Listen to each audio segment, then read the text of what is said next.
Stop suffering. எல்லோருக்கும் இனிய மாலை வணக்கம் மக்களை. இந்த வாரத்தின் கடைசி நிகழ்ச்சி நாளிலே வந்திருக்கிறோம். கண்டிப்பா மீண்டும் நான் உங்களை திங்கட்கிழமை இரவு சந்திப்பேன். அதற்கு நடுவிலே ஒரு நாள் முக்கியமான நாள், வாரத்தினுடைய முதல் நாள் ஞாயிற்றுக்கிழமை காலை நான் உங்களை விசேஷமாய் வரவேற்கிறேன். ஏன் என்று தொடர்ந்து இந்த வாரம் நிகழ்ச்சி பார்த்த உங்களுக்கு தெரியும்.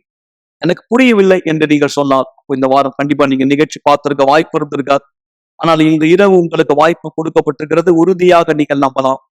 இந்த நிகழ்ச்சி நீங்கள் முதல் தடவையாய் பார்க்க நேரிட்டிருந்தால் உங்களுக்கு யாராவது லிங்க் ஷேர் பண்ணி இருந்திருக்கலாம். இல்ல டியூன் பண்ணும்போது நீங்க ஜாய் டிவி சேனல்ல நிறுத்தி இருக்கலாம். இல்ல யூடியூப் வழியாய், Facebook வழியாய் இந்த நிகழ்ச்சி நீங்கள் பார்த்து கொண்டு இருந்தால் என்னால் உங்களுக்கு நிச்சயமாய் சொல்ல முடியும், ஆண்டவர் தாமே இதை நீங்கள் பார்க்க அனுமதித்திருக்கிறார். உங்களுக்கு வழி ஏற்படுத்தியிருக்கிறார். காரணம், உங்களுக்கு என்ன வேண்டும் என்று அவருக்கு தெரியும். நண்பர், உங்களுக்கு என்ன வேண்டும் அவருக்கு தெரியும்.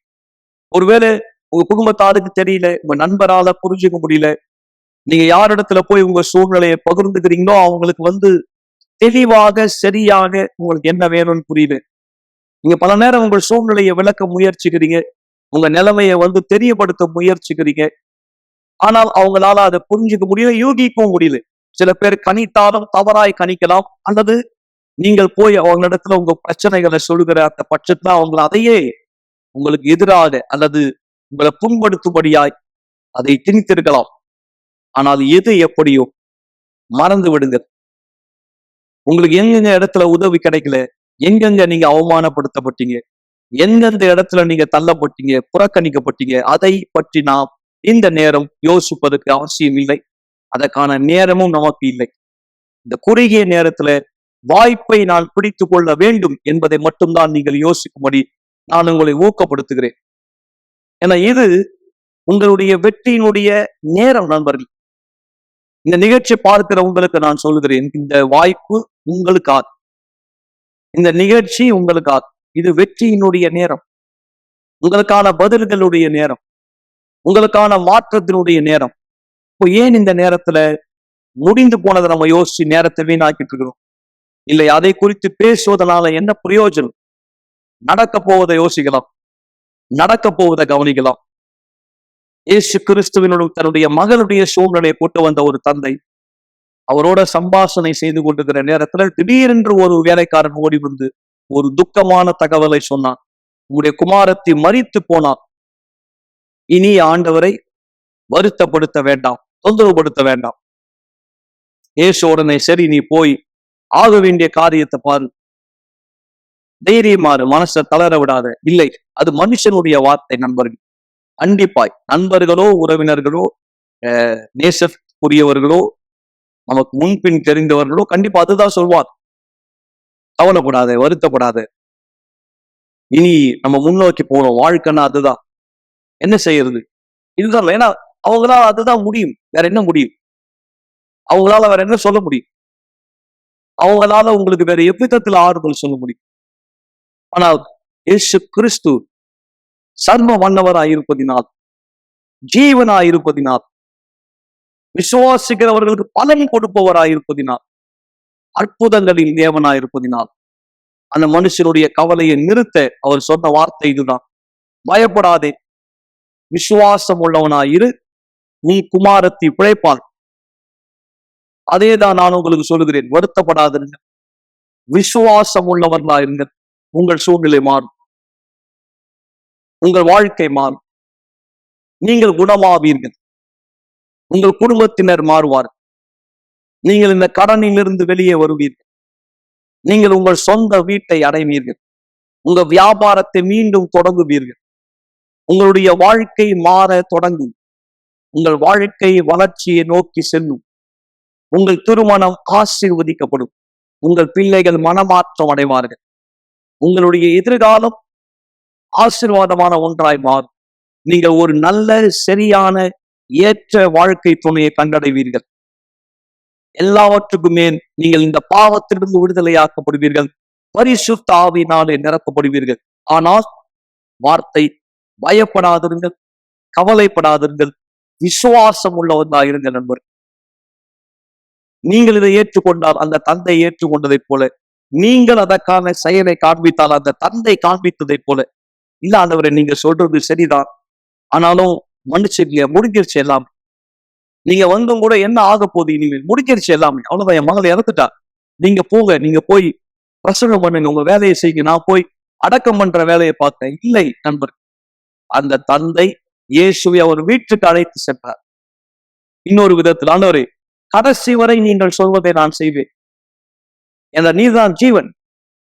ஆண்டவர் அந்த அழுது கொண்டிருக்கிற மக்களை வெளியே அனுப்ப சொன்னார். அதையும் அந்த தந்தை செய்தார். எல்லாரும் வெளியே போகும். இயேசு கிறிஸ்து என்ன செய்ய சொன்னாரோ அந்த தந்தை கடைசி நேரம் வரை செய்தார். இயேசு சொன்னதை போல, உன் மகள் மரிக்கவில்லை, நித்திரையா இருக்கிறார். அந்த மகளை உயிரோடு எழுப்பி தந்தையின் கையில கொடுத்தார். கடைசி வரை நீங்கள் ஆண்டவர் சொல்வதை செய்ய கூடுமானால் மரித்த உங்கள் சூழ்நிலை இதோ இந்த அற்புதமான சாட்சி கேளுங்க. முன்பு இதை நம்பாத ஒருத்தர், கேலி செய்த ஒருத்தர், அவர் வாழ்க்கையில ஒரு அதிசயம் அற்புதம் நடந்தது. இப்போ ஒரு உயிருள்ள சாட்சியா இங்க நிற்கிறார். கூர்ந்து கவனிங்கள். அற்புதமான இந்த சாட்சியை நீங்கள் பார்க்கும்படி உங்களுக்கும் தேவன் அதை செய்ய முடியும் என்று சுவாசிக்கும்படி. வணக்கம், என் பெயர் வி நாகேஷ். எனக்கு வயசு 50. இவங்க என் மனைவி. வணக்கம், என்னோட பேர் கோமதி. 20 வருஷத்துக்கு முன்னாடி என் வாழ்க்கையில நான் ஒரு குடிகார, புகைப்பழக்கம் உள்ளவன், அந்த மாதிரி இருந்தவன். இதே யூனிவர்சல் ஆலயத்தை ஏளனமாக பேசினாங்க. அந்த ஜீசஸை நான் கிண்டல் பண்ணவன். இன்னைக்கு அந்த கடவுள்கிட்ட நான் இங்கே நிற்கிறேன். எனக்கு 1 வருஷத்துக்கு முன்னாடி பக்கவாதம் வந்துடுச்சு. இடது கை இடது கால் விளங்காமல் போயிடுச்சு. அப்போ என்னோட வாழ்க்கை சூனியமாயிடுச்சு.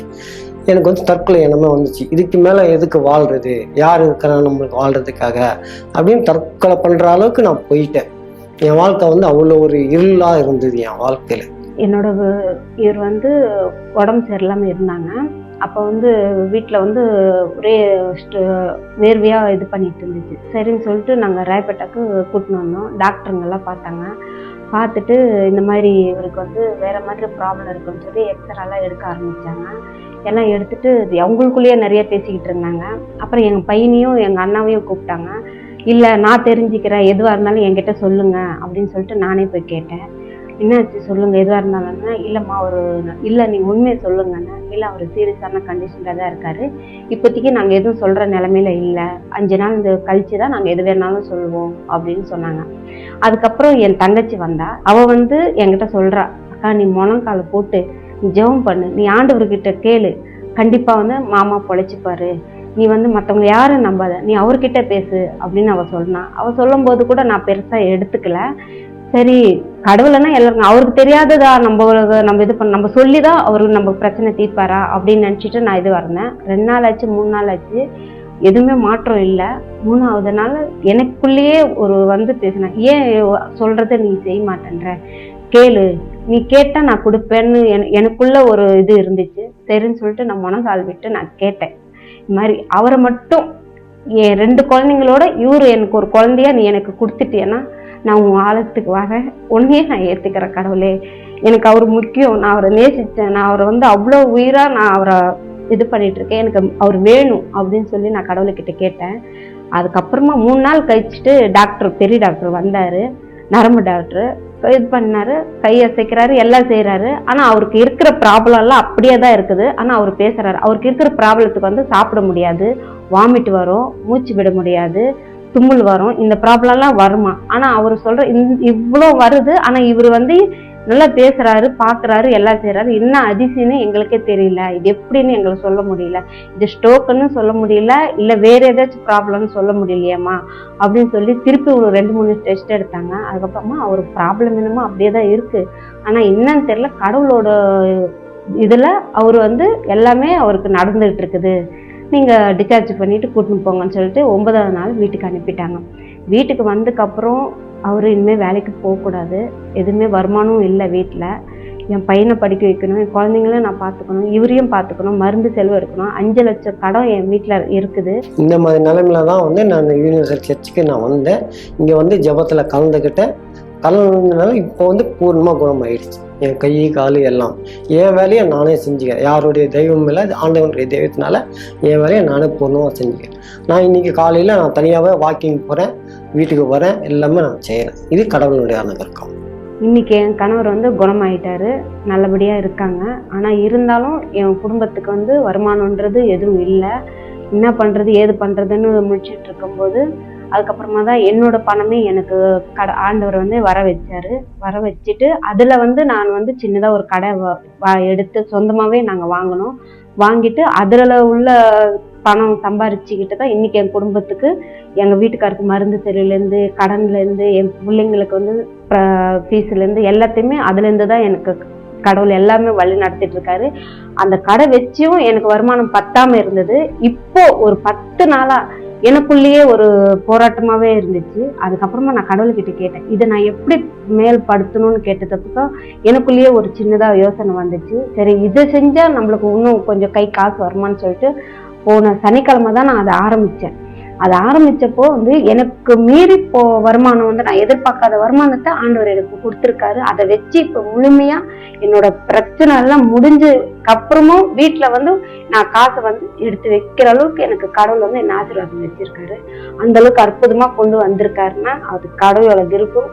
நம்ம பிஷப்போட ஆசீர்வாதத்தோட தான், அவரோட பிரேயரும் அவரோட எங்களை அன்பா வழி நடத்தி இந்த இடத்துல வந்து நாங்க வந்தா மூஞ்சி சுளிக்காம எங்களை கட்டி பிடிச்சிக்கிட்டு இப்படி இருங்க அப்படி இருங்கன்னு பிஷப் எங்களுக்கு ஒவ்வொரு விஷயம் அவர் பேசும்போதெல்லாம் ஆண்டவரே எங்களுக்கு நேர்ல வந்து ஒவ்வொரு விஷயம் நேத்து கூட வீட்டுல பிரச்சனை விஷயமா அது வீட்டுல நடந்த விஷயம் ஒவ்வொன்றும். ஏன்னா வீட்டுல நடக்கிற எல்லா பிரச்சனையும் நான் இங்க வந்தேன்னா அதை நான் சந்திக்கிறேன். கடவுள் என்கிட்ட பேசுறாரு, இதுதான் உன் பிரச்சனை, நீ இனிமே இப்படி இருக்கணும், நீ இப்படி இருக்கணும், நீ இதைத்தான் பேசணும் அப்படின்னு அவரு எனக்கு வந்து பள்ளிக்கூடத்துல ஒரு இது சொல்லி கொடுக்குற வாத்தியார் மாதிரி எங்களுக்கு பாடம் நடத்தி எங்களை வெளியில அனுப்புறாரு. அதுக்கப்புறமா அது வீட்டுக்கு போனா கரெக்டா அந்த மாதிரி நாங்க நடந்துக்கிட்டாக்கா அவ்வளோ அற்புதமா வீட்டுல வந்து ஒவ்வொரு விஷயம் எங்களை விட்டு விலகி போய்கிட்டே இருக்கு. கோயிலுக்கு இந்த சர்ச்சுக்கு வரத்துக்கு கூட ஆட்டோக்கு கூட காசு இல்லாம இருந்த ஒரு நாள். அப்படிப்பட்ட நிலைமைய இப்போ நாள் மத்தவங்களையும் கூட்டின்னு போலாம் அப்படின்ற நிலைமைக்கு எங்களுக்கு வந்து ஆண்டவர் வளர்த்து விட்டுருக்காரு, எங்களை ஆதரிச்சிருக்காரு, ஆசீர்வாதமாகவும் வச்சிருக்காருன்னா கடவுளோட பெரிய ஒரு அற்புதத்தையும் எங்களுக்கு கொடுத்துருக்காரு. அந்த அளவுக்கு நாங்க வளர்ந்துருக்கிறோம். இப்போ வந்து ஒரு நாளும் கடவுள் வந்து என்னை அற்புதமா வழி நடத்திட்டு இருக்காரு. என்னோட வருமானத்தை வச்சு நான் வீட்டை நல்லா ரன் பண்ணிட்டு இருக்கேன். எந்த ஒரு பிரச்சனையும் இல்லை. இங்கேயும் வந்து நான் நிம்மதியா இருக்கேன். இங்க வரும்போது தான் நான் நிம்மதியா அடையிறேன். இங்கேருந்து போகக்கூடாதுன்னு கூட ஒரு நேரம் என் மனசுக்குள்ள படும். ஆனா இங்க வந்ததுக்கப்புறம் அவ்வளோ நிம்மதியா இருக்கேன். அவர் சொல்ற ஒவ்வொரு வார்த்தையும், பிஷப் சொல்ற ஒவ்வொரு வார்த்தையும் என் மனசுக்குள்ள ஆண்டவர் பேசுற மாதிரி இருக்கும். அதோட நான் வீட்டுக்கு போனா வீட்டுல எனக்கு அவ்வளோ ஒரு நிம்மதியும் சமாதானத்தையும் கொடுத்துட்டு என்னை நல்லா வழி நடத்தி வச்சிருக்காரு. நான் எப்பெல்லாம் குழப்பத்தோட இந்த ஆலயத்துக்கு வரும்போது ஒவ்வொரு நாளும் ஒவ்வொரு குழப்பத்துல வரும்போது எனக்கு உடனே தேவன் பேசிடுவார். அதுக்கு உண்டான பதில் வந்து கொடுத்துருவார் தேவன். அந்த வார்த்தையை கேட்கும் போது மனசு வந்து நிம்மதியாகிடும், சந்தோஷமா இருக்கும். எனக்கு அந்த சந்தோஷத்தோட நான் வீட்டுக்கு போவேன். நான் ஆரோக்கியமா இருக்கிறேன், சந்தோஷமா இருக்கிறேன், மெயினா வந்து மன நிம்மதியோட இருக்கிறேன். எங்க வாழ்க்கையை முழுமையா இந்த சந்தோஷமான வாழ்க்கையை கொடுத்த தேவனுக்கு மிக்க மிக்க நன்றி. ரொம்ப நன்றி பட்டிருக்கோம். இந்த சாட்சியம் சொல்றதுக்கு, இந்த அற்புதத்துக்கு வச்சு எங்களை மாதிரி நிறைய பேர் ஆசீர்வாதமாகவும் இருக்கு. நன்றி. மீண்டும் நான் உங்களை வரவேற்கிறேன் நண்பர்கள். என்ன ஒரு அதி அற்புதமான சாட்சி இல்லையா? மறிக்க வேண்டிய ஒருத்தர் இன்னைக்கு உயிரோட வெறும் நினைப்பிடமா இல்ல வாழ்க்கை வாழ்ந்து கொண்டிருக்கிறார். எத்தனை பேர் கெட்ட பழக்கத்துல வாழ்க்கையை தொலைச்சவங்களா இருக்கிறாங்க. குடிக்காக தன்னுடைய திருமணத்தை இழந்தவங்களா, தன் வாழ்க்கையை இழந்தவங்களா, குடும்பத்தை இழந்தவங்களா, நடுத்தெருவுக்கு வந்தவங்களா இருக்காங்க.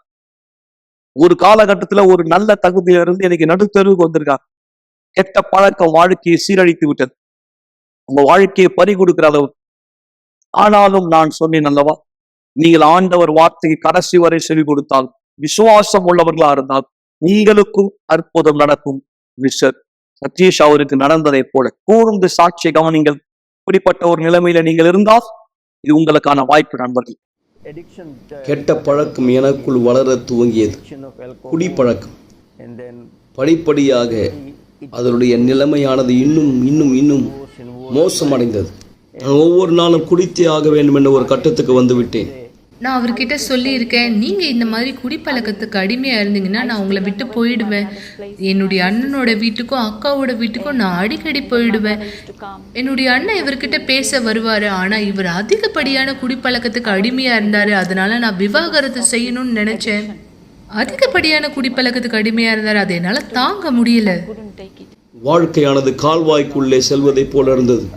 என்னுடைய வாழ்க்கையில் நான் சோர்ந்து போய் கொண்டிருந்தேன். எவ்வளவு அதிகமாக என் வாழ்க்கையை நான் இழந்து கொண்டிருந்தேனோ அந்த அளவு அதிகமாய் நான் குடியை எடுத்துக்கொண்டேன். என்னை பொறுத்தவரை வாழ்க்கை என்பதே இல்லை. வாழ்க்கையில் எந்த ஒரு பிடிப்பும் எனக்கு இல்லை.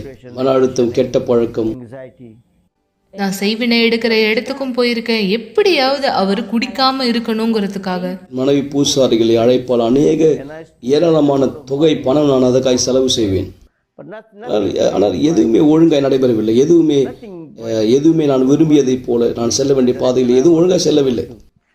அதனால என்னோட வேலை செய்யற ஒருத்தர் ஃபிளையர்ஸ் கொடுத்தாங்க. யூனிவர்சல் சர்ச்சுக்கு நீ போனா நல்லா உணர்வ அப்படின்னு சொன்னாங்க. நீங்க என்ன பிரச்சனை சந்திக்கிறீங்களோ அதுக்காக போங்க, நான் பாக்குறேன் நீங்க சந்தோஷமா இல்லை, உங்களுக்கு நிறைய பிரச்சனையானது இருக்கு, ஆனா நீங்க அங்க போகும்போது மாறும்னு சொன்னாங்க. இன்னும் சொல்ல போனா என் இருதயம் நான் வித்தியாசமா இருக்கிறத உணர்ந்தேன். நான் ஆலயத்துக்குள்ள வித்தியாசமா இருக்கிறத உணர்ந்தேன். அதன் பிற்பாடு நான் என் கணவர்கிட்ட பேசினேன். என் கணவரும் சொன்னாரு, ஆமா அப்படிதான் இருக்கு. நான் விருப்பம் இல்லாதிருந்தேன். நான் சொன்னேன், ஆலயத்துக்கு சென்றாலும் கூட எதுவும் என் வாழ்க்கையில் மாறப்போவதில்லை. நாம் இங்கே போய் நேரத்தை வீணாக்கி கொண்டிருக்க போகிறோம். கடவுள் என்று சொல்லக்கூடிய இந்த இடத்துக்கு சென்று எதுவும் என் வாழ்க்கையை மாற்றப் போவதில்லை. யாரும் என் வாழ்க்கையை மாற்ற முடியாது. என்னுடைய பிரச்சனை சரிபடுத்த போது வெறும் என் குடிதான். அவர் என்கிட்ட சொல்லியிருந்தாரு, நீ ஆலயத்துக்கு போயிட்டு இருக்கியா, நீ என்ன மாத்த போறியா? யாரும் என்ன மாத்த முடியாது, எந்த கடவுளும் என்ன மாத்த முடியாதுன்னு சொன்னாரு. இதை கேட்டுதான் நான் ரூம்குள்ள போனேன், கதவை சாத்தினேன், நான் முட்டி போட்டேன், நான் ஜபிச்சேன், தேவனே நீங்க தான் இவரை குடிப்பழக்கத்துல இருந்து மாத்தணும், ஏன்னா அவர் உங்கள்கிட்ட சவால் வச்சிருக்காருன்னு நான் சொன்னேன்.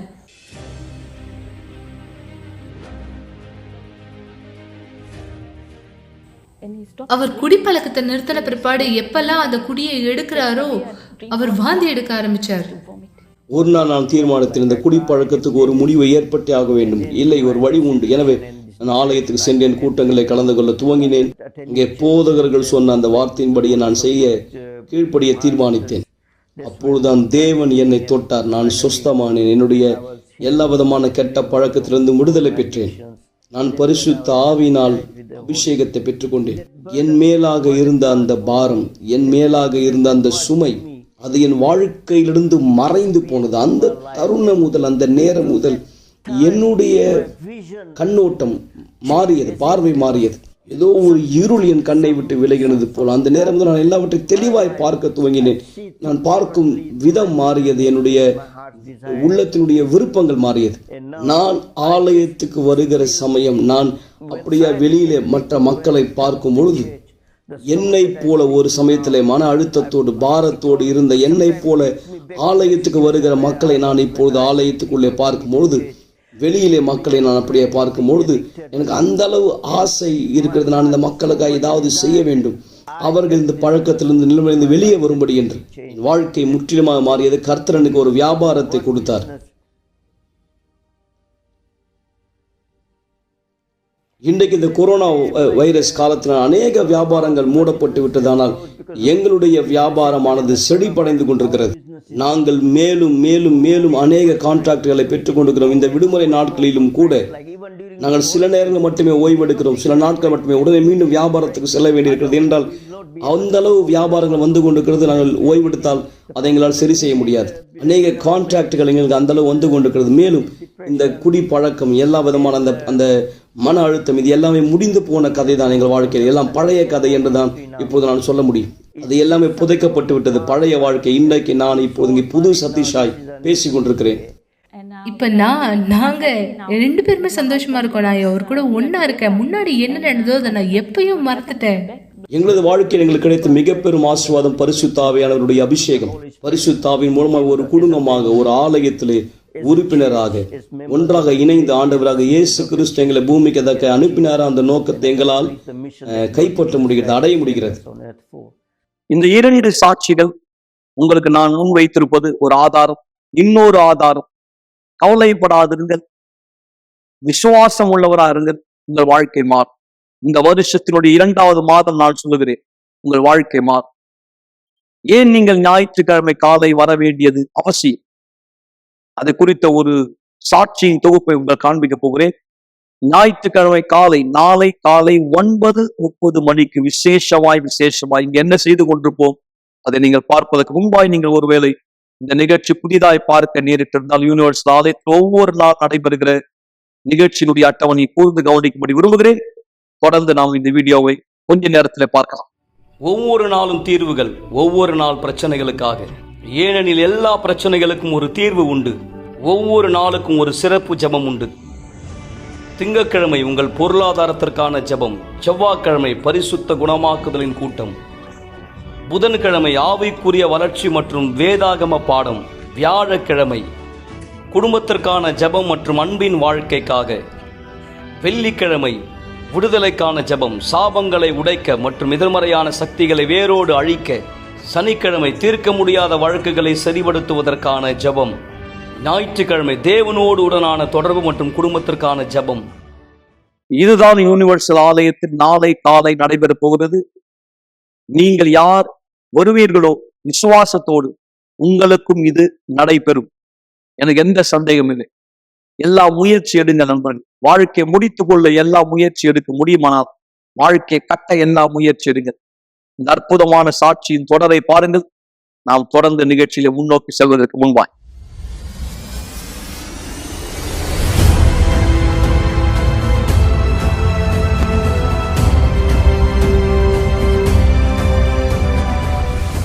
எனக்கு 14ஆம் தேதி வந்து ஃபர்ஸ்ட் ஒரே குளிர்ச்சரமும் இரும்புலாம் எனக்கு அதிகமா இருந்துச்சு. இரும்பி எனக்கு யூரின் வர ஆரம்பிச்சிச்சு. நைட்டு பகல் என்னால தூங்கவும் முடியாது. இருமுனோடனே யூரின் துணி மாத்தி இது பண்ணேன். என்னால முடியல. அதனால நான் என்ன பண்ணேன், 15ஆம் தேதி நான் சர்ச்சைக்கு வரல. மாத்திக்க மன்னிக்க, எனக்கு ரொம்ப பிரச்சனை இருக்குனால. அதுக்கப்புறம் நான் என்ன பண்ணேன், ஊசி போட்டு எல்லாம் இது பண்ணி சிறப்பெல்லாம் எழுதி கொடுத்தாங்க. டைலர் இல்ல எல்லாத்தையும் தேய்ச்சானே, எனக்கு ஒண்ணுமே ஆகல. அப்போ கூட தூங்கவே வர முடியாது. நைட்ல தூங்க போகலாம், படைக்கிலேயே யூரின் போயிடு. எனக்கு என்னடா இந்த மாதிரி பிரச்சனை, ஜோம் பண்ணிட்டு இது பண்ண அப்படி ஒண்ணுமே ஆகல. அப்படியேதான் வந்துருந்துச்சு. அதுக்கப்புறம் எல்லாம் வந்து பயக்காட்டினாங்க. டிபி இருக்குமா, ஆஸ்மா இருக்குமா, அந்த மாதிரி சொல்லி இது பண்ணாங்க. இப்ப நான் சொன்னேன் எனக்கு எதுவுமே இல்ல, சளிதான் அப்படி சொன்னதுக்கு யாருமே ஒத்துக்கல அவங்க.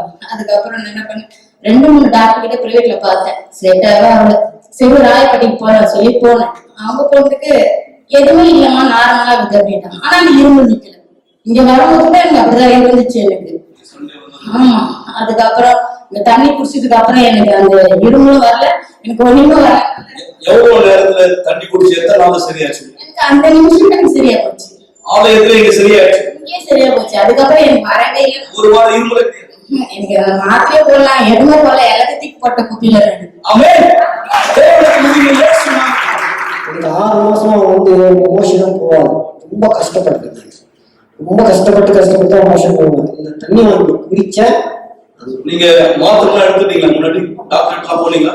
டாக்டர் கிட்ட போனேன், மாத்திரை வாங்கி ஒண்ணுமே கேட்கல, எதுவுமே சரியாகல. அது வந்து 2 மாத்திரை போட்டா போகும். நாங்க 2 மாத்திரை ஆச்சு, 3 மாத்திரை ஆச்சு, 4 மாத்திரை ஆச்சு, 6 மாத்திரை ஆச்சு. மாத்திரை இன்னைக்குதான் போச்சு. எனக்கு அந்த பிரச்சனை தெரியல. என் பொண்ணு கூட எனக்கு கிண்டல் பண்ணுவா, அது மாத்திரை நினைச்சா மிட்டாய் நினைச்சா நீ பாட்டு உள்ளுங்கிறாரு. அப்ப என் வயிறு வந்து கல்லு மாதிரி இருக்கும். ரொம்ப கஷ்டப்படுவாங்க. குடிச்சதுக்கு அப்புறம் என்ன அதிசயம் உங்களுக்கு ஏற்பட்டு? அன்னையில இருந்து இன்னைக்கு வரைக்கும் அந்த பிரச்சனையே இல்லை. 6 மாசம் அந்த சண்டைக்கு அப்புறம் சுத்தமா கிடையாது. தேவனுக்கு மகிமை. 1 மாசமா இந்த அடி ரொம்ப வலிச்சிட்டு இருந்தது பாஸ்டர். நிற்க முடியாது, உட்கார முடியாது. உட்காந்தோம்னா ஏதோ புண்ணுல பட்டு அந்த துணி இதுவாக இருந்தது. அப்படியே இருந்துட்டு அப்பதான் நமக்கு இந்த தண்ணியை பத்தி கொடுத்தாங்க. ஆண்டவே இந்த தண்ணியை மது மாதிரி இந்த தண்ணியை நான் சாப்பிடுறேன். ஆனா எனக்கு எதுவுமே இருக்கும். ஆனா எல்லாம் என்னென்னமோ சொல்றாங்க, கர்ப்பப்பையாக தட்டி இருக்கும், இது இருக்கும், அது இருக்கும்னு சொல்றாங்க. ஆனா எனக்கு எதுவுமே இருக்கக்கூடாது. ஆனா இந்த தண்ணியை நான் மது மாதிரி சாப்பிடுறேன். அதுக்கப்புறம் நான் ஹாஸ்பிட்டலுக்கு போய் என்னென்னு போய் பார்ப்பேன் அப்படின்னு சொல்லிட்டு நேற்று போயிட்டு நான் குடியரசு லீவ்ல ஃபர்ஸ்ட் ஹாஸ்பிட்டலுக்கு போயிட்டு கர்ப்பப்பை செக் பண்ணாங்க. ஃபர்ஸ்ட் ரொம்ப பயந்துட்டே போனேன். கர்ப்பப்பை செக் பண்ணாங்க. செக் பண்ணிட்டு அதுல ஒண்ணுமே இல்லம்மா, ஒண்ணுமே இல்ல, எல்லாமே நல்லா இருக்கு, நீ வீட்டுக்கு போலாம் இல்ல பாஸ்டர். இந்த தண்ணியை நான் குடிச்சு இந்த வலி வந்தோடனே இந்த தண்ணி கரெக்டா கொடுத்தாங்க. இந்த தண்ணியை நான் தொடர்ந்து குடிச்சுக்கிட்டே இருந்தேன்.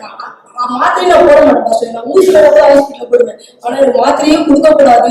அந்த மாத்திரை மாதிரி இந்த சிறப்பை நான் குடிக்கிறேன். ஆண்டவரே எனக்கு குணமாக்குதல் தாரானே, எனக்கு எந்த இதுவும் இருக்கக்கூடாதுன்னு போனேன். இது கர்ப்பப்பை செக் பண்ணாங்க, ஒண்ணுமே இல்லைன்னு சொல்லிட்டாங்க. எதுவுமே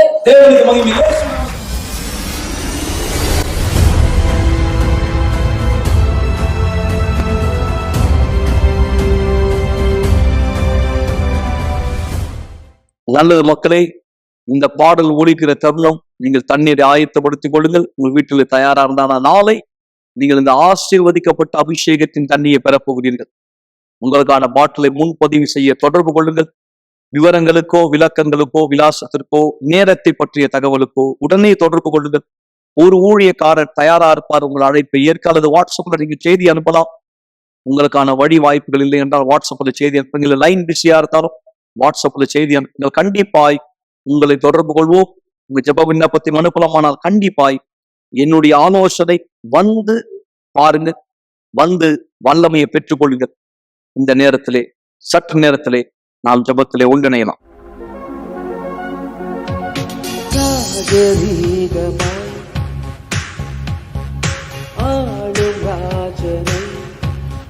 மகிழ்ந்து பாடுவோம், மகிழ்ந்து பாடுவோம். ஒளி தன் ஆடையாய் நம் தேவன் ஆழ்கின்றார். இருள் நடுங்குமே, இருள் நடுங்குமே. மகா தேவனை பாடுவோம், மகா தேவனை காணுவோம். மகா மகா நம் தேவன் காலம் யாவுமே அவர் என்றும் ஆழ்கின்றார். ஆதி அந்தமாய், ஆதி அந்தமாய் மூவொரு தேவன்.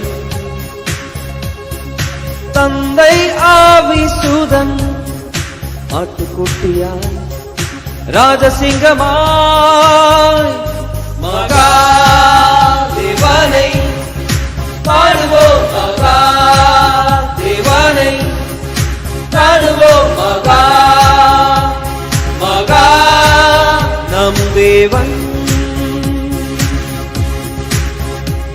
மகா தேவனை காணுவோம். மகா தேவனை காணுவோம். மகா மகா நம் தேவன் உயர்ந்த நாமமே புகழ்ந்து பாடுவோம்.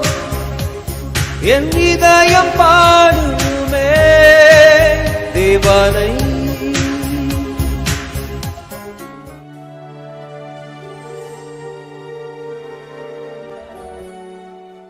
ஜெபம் தேவனுடனான நம்முடைய தொடர்பாகும். நீங்கள் சாட்சிகளை பார்த்தீர்கள், நீங்கள் வார்த்தையை கேட்டீர்கள். ஆனால் இப்பொழுது தயவு செய்து கண்களை மூடியிருங்கள். ஜெப நேரத்திற்காய் நாம் நம்மை ஆயத்தப்படுத்திக் கொள்ளலாம். சர்வ வல்லவரே, இந்த எல்லா அதிசயங்களுக்கும் நன்றி, எல்லா அற்புதங்களுக்கும் நன்றி. இன்றைக்கும் யார் இந்த வார்த்தையின் மீது விசுவாசத்தை வைக்கிறார்களோ, எனக்கும் ஒரு அற்புதம் நடக்கும் நான் விசுவாசிக்கும் பட்சத்தில் எல்லாம் முடிந்து போய்விடவில்லை.